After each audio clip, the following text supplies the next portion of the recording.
not in a massive way, not in a like, oh my God, this is so cool. But there is kind of a coolness to see how you function now with people and how um you don't think about it, you know? It's not like a thought process. Like sure, maybe that can happen, but really no, it's not. It's just Yeah, it's true. And mm, I can see that in you too. And it's something you said, it's like, which most people are not going to understand, but I care, but I don't care. I really don't care, and that's what people that's what people don't understand. As long as you care, you're going to get hooked. yeah. Yeah. And it's like, if you don't like what I say and you get pissed off and you whatever, I don't care. Mm, I mean, I might have feelings about it for a period, or I might get frustrated, or I might even get angry, or I might feel, oh shit, but really, bottom line, I don't care. yeah. And it just seems like that's such a rare thing, to be really involved with somebody. And it's not that I don't care at all. There's still hooks and but it's just like, you know, Yeah, it's a very difficult thing to describe because I really don't think that you have any stakes in anything anymore. So it's like, yeah, maybe care can arise and there is at times this depth of understanding how difficult it is to be a human and like natural care or that can just be there, but it's not really produced by you anymore and it doesn't mean anything to you anymore. It's it's more just there. And then since it's not you that needs something from the situation and it's not you that needs it to become a certain way, they don't need to change for you. It's completely different. So words, similar words can even be said, but it's coming from a completely different place. yeah, It's just no strings attached. But there's deep love that is just there. It doesn't have to be manufactured. I can't even call it love. I don't even know what it is, but um, well, you express it beautifully, and I can feel it, and it's not, it's like, it's wrong to say, or it's not accurate to say that I don't care, because there's a real, in a way, I care more. I'm able to be more caring than I ever was, but I don't care about the results. It's like, if the results are that you think I'm a dickhead, then okay. Maybe I didn't, even maybe I didn't do it well, or maybe it's just not, this is not the place for that conversation. It doesn't matter. You know, yeah. it's like pulling out, and I've done that with family members. Like I have a brother who I'm just completely estranged from, and it's I've been really truthful, and it really triggered stuff, and it's not ready to move yet, and I'm not interested in sort of, well, let's make nice, and I'm not interested in that, and I'm not interested in pushing. It's just, and I'm not in, I'm okay that we're not connected. Mm, It's okay. And I can just see, it's like from that place, I can see that as long as we're invested in the result, we're inevitably going to get hooked, or at least that's what it looks yeah. It gets really sticky and it's like a exchange that's happening. Give me what I want, then I'll give you what you want. There is a give and take. Um from a surface level place. Nothing wrong with that. But so I'm not saying that there isn't a give and take energetically that's already just happening because I can sense that. But it's not an intentional or like an effortful, forceful. I'm not thinking about it. There is an energetic exchange. Um, Even though there's no boundaries, like it can be felt in the body, and it's just not up to me anymore how it pans out. But it just feels very loving. It just feels Yeah. very different from how the person functions and tries to get, even though it sounds bad, but that's just how it is for the person. They just want it. It's about them and they can't help it. It's always about them. Even when it's about the other person, it's about them. So they cannot help it. It's not a bad thing. Um, but here yeah, it's not really about you. It's not really about them.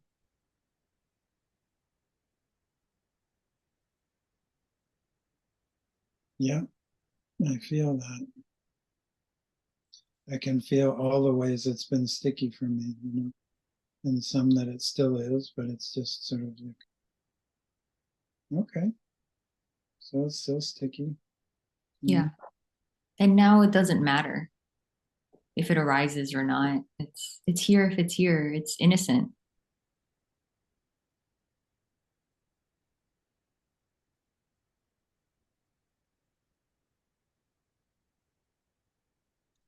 Yeah, I could sense like I went to my cousin's place because my uncle was doing pretty bad. He was like kind of passing.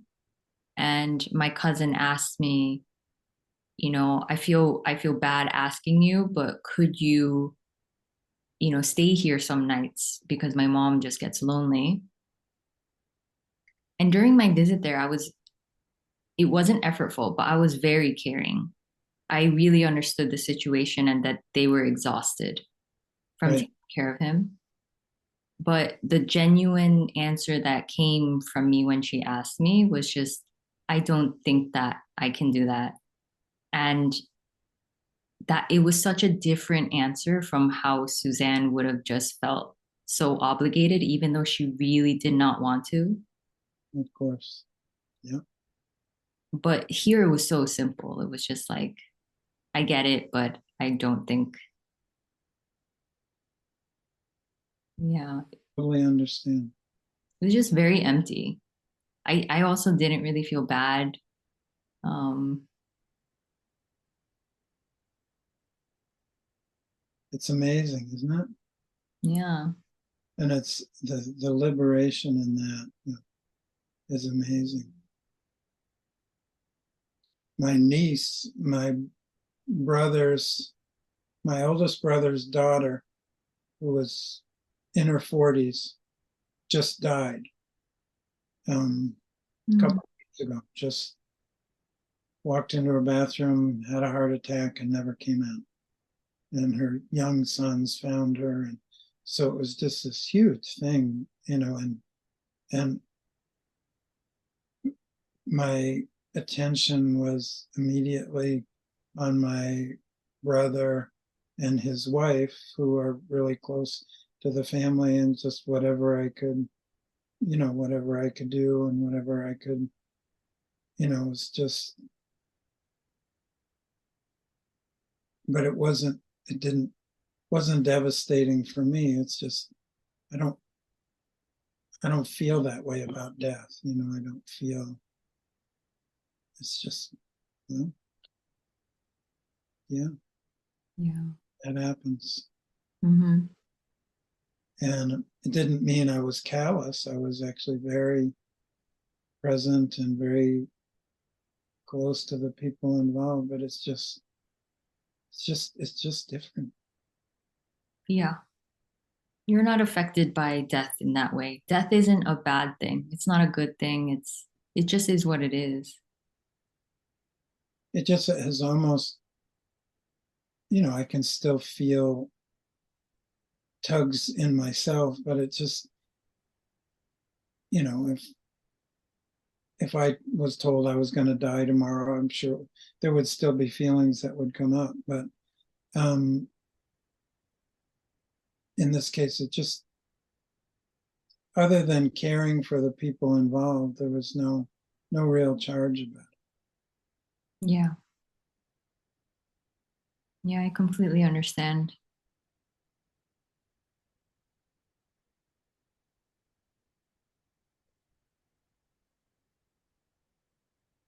That was actually the day that they buried her. That was the day I took the picture with my daughter, and both of us, we just had this lovely day, Mm, with each other.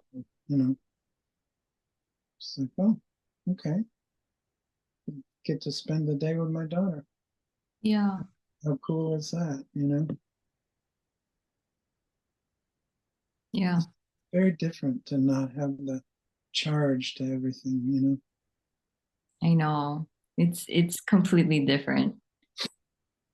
I went to the burial for my uncle, and I was actually just more curious because I've never been to a funeral. So, Yeah, and I cried when, my aunt was just wailing, and yeah, it just touches you, but it wasn't that I was necessarily mourning anything.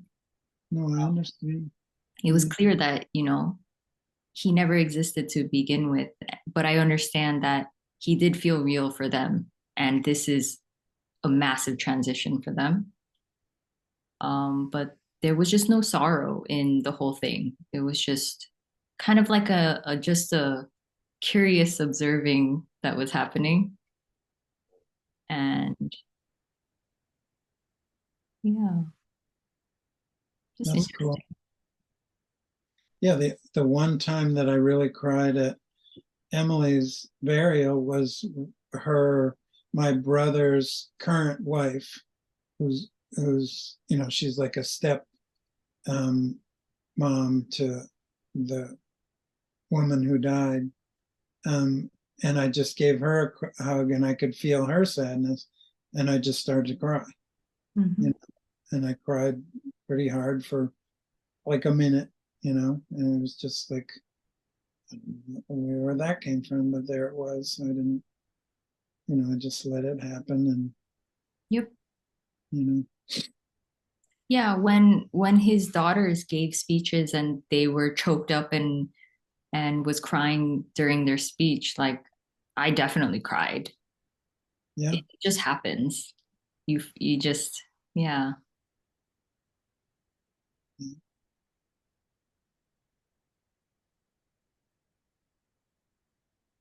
This is so strange. It's so like unpredictable and just like interesting. Like yeah. Well, and I don't know many people who are walking this walk, so it's not something that you can't really talk about it with most people because it's just sort of like it's it's so foreign to how most people experience life. yeah, they have to actually go through it to understand.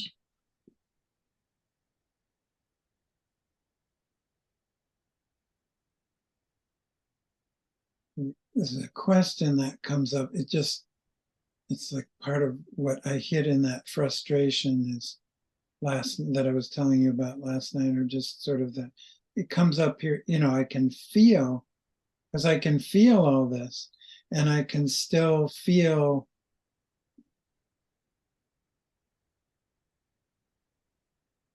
I don't even know how to describe it, but the me whose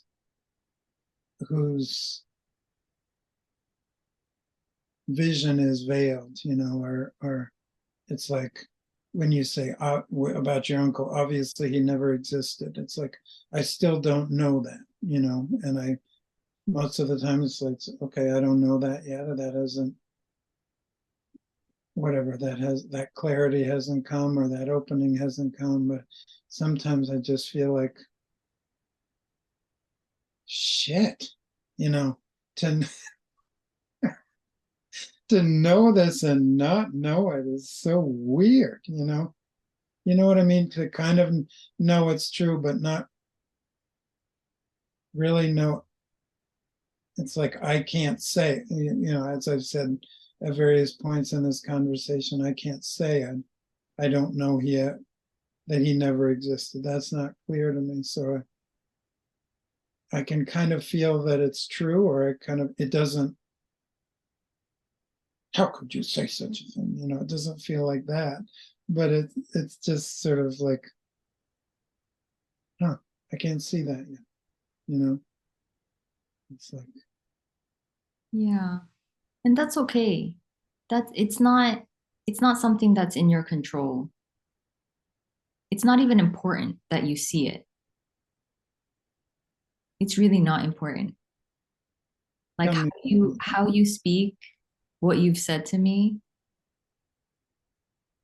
like this is probably more peace than you've ever felt in your entire life. that's true.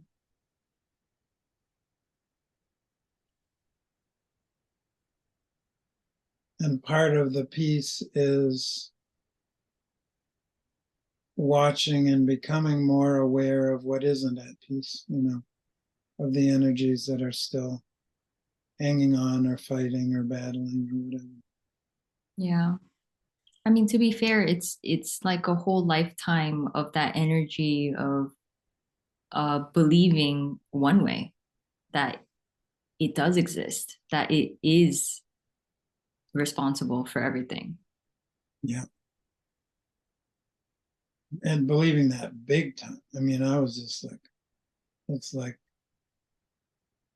I was in the willful Olympics, you know. It's like, Like you take charge of your life, you make your life. yeah, Yeah. and other people's lives. Yeah.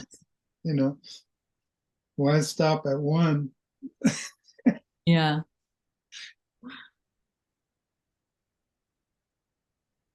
So I think I still can get hooked in the, you know, I've told you before that adyashanti's thing about, well, I really love adyashanti. I'm not, but you know, his thing about talking about fear, you know, you face the fear and the fear can pop like a bubble pops. And I'm like, not for me, it doesn't. You know, For no, me, it didn't. it's just like slow grinding, you know, like, Yeah, I think that's a strange thing to say. Maybe that can happen as just a momentary thing, but fear is so deeply ingrained in our systems. It's we have fear about everything. So I throughout, yeah, throughout our whole life, we've learned how to function based on fear. So to expect that it just goes away, it's like no, it's completely energetic in the body. How we relate to everything has been based on fear. And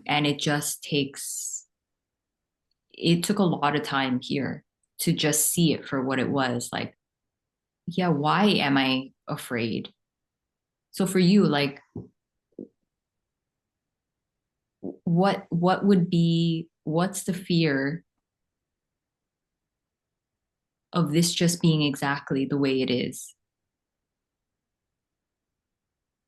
Why does it need to be any different? it's just a conditioning. It's just a way of relating, you know. It's like, I mean, lately I've been feeling back into, and I can feel it's just sort of like that that striving is energetic. It's like in the separation, it's like, okay, this is not good, you know, this separation thing, whatever this is. So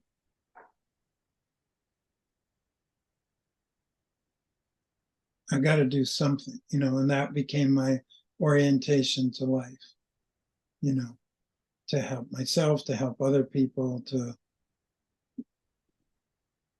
be really good at things so that I didn't feel insecure or afraid or whatever. So it's just like a condition that's oriented to life, and it doesn't really function anymore, but it's still, I mean, it doesn't really work anymore, but it still operates. Beautiful. Yeah. So it sounds like that's exactly what's happening. It's just under the surface, this subtle way of relating to what we define as separation. But actually, still, there's no separation. There's no distinctions. There's no difference. That subtle tightness, it doesn't really mean anything. Mhm. Well, I can feel that experientially when I drop in at the deepest level and just be with it. It's still functionally, I mean, it used to be much more so. I would get in a car and drive somewhere I didn't know exactly where I was going, and I would be afraid the whole time that I'd take a wrong turn. It's like, what the fuck, it's a wrong turn, but it was a big deal. It was just in everything, you know, in every interaction. Yeah. I know on some fundamental level, I'm not real. I'm being phony, so I'm acting. So every interaction was stressful because if I know it, you're going to see it. So, you know, and God knows what happens if that happens. It's just, so I totally agree. It's in everything. I can see that now. It's just every choice, everything I've ever done, every creative thing I've ever done, every relationship I've ever been in, every job I've ever done, everything I've ever believed was all motivated by fear, every bit of it. And it doesn't mean that there wasn't real creativity and real caring, but it was all, it's like the river I was riding on was fear, Yeah. or the the motivation. I don't know about the river because there's always anyway, but the motivation was always, the underlying motivation has been this: something's wrong, and I damn well better do something about it because it ain't good. Hmm. Yeah. Yeah. That's really beautiful how you explained all of that. And then you could see like underlying all of it is this sense you just described of this frustration. Yeah, And you see that's what you've been really dealing with is just deeper and deeper, multiple layers of this just like this isn't it. and and then you see like, oh my God, no control in anything that I've ever done. How could I have been in control when this intense frustration of not this was underlying everything? yeah.